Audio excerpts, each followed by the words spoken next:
This afternoon, both sides have now rested in the trial of a former Florida A&M University band member accused in the hazing death of drum major Robert Champion. Dante Martin is charged with felony hazing and manslaughter and was the so-called ringleader of that hazing ritual. News 13's Amanda McKenzie joins us now from outside the Orange County Courthouse with the latest. Amanda, did we hear from Martin today? No, Christine, Dante Martin has chosen not to take the stand to tell his side of the story about what happened the night Robert Champion died from an alleged hazing ritual. Only one other witness took the stand today, and that was the medical examiner assigned to the case. Dr. Sarah Ergang testified that when she received Champion's body, there was no report that he was ever beaten. She was only told that Champion collapsed on a bus after performing in the band at a football game. She first assumed that he could have died from natural causes, but the discoloration and bruising led her to investigate further, and an autopsy revealed the extensive damage done to his organs. He had a massive hemorrhage into his soft tissue. He lost over half of his blood supply into his adipose tissue and muscle, along with destruction of portions of the adipose tissue and muscle.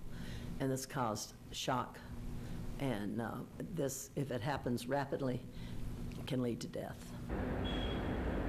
While the jury was out of the room, Dante Martin's defense attorneys moved for acquittal of all of the charges against their client and argued the definition of hazing under Florida law. That request was denied by Judge Renee Roche. Closing arguments will begin tomorrow morning, and then it will be up to a jury to decide. Reporting from the Orange County Courthouse, Amanda McKenzie, News 13. Sides have now rested their case in the trial of a former FAMU marching band member accused in the deadly hazing of another band member. News 13's Amanda McKenzie reports the so-called ringleader had nothing to say to the jury about Robert Champion's death.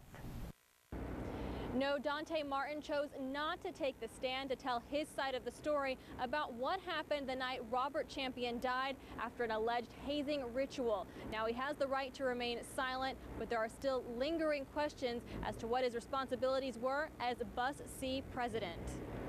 Throughout the week, the jury heard testimony about a hazing ritual known as, quote, crossing Bus C. After the Florida Classic football game on November 19th, 2011, Robert Champion and two other band members went to Dante Martin to volunteer for the violent tradition. It felt like forever.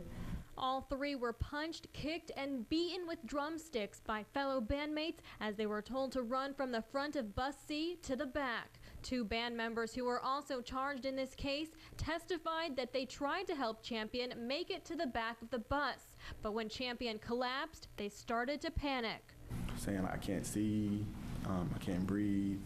Someone called 911 and paramedics arrived, but no one told police why Champion collapsed. He died moments later. Medical examiner Dr. Sarah Ergang said there may have been a small to moderate chance of saving him if paramedics knew the extent of his injuries.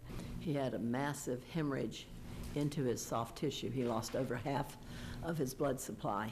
Martin's defense lawyers say it was a, quote, killing of misfortune, and argued the definition of hazing under Florida law. They moved for acquittal of all charges against their client, but Judge Renee Roche denied that request. Closing arguments will begin tomorrow morning, and then it will be up to a jury to decide the two charges brought against Martin for felony hazing and manslaughter. Reporting from the Orange County Courthouse, Amanda McKenzie, News 13.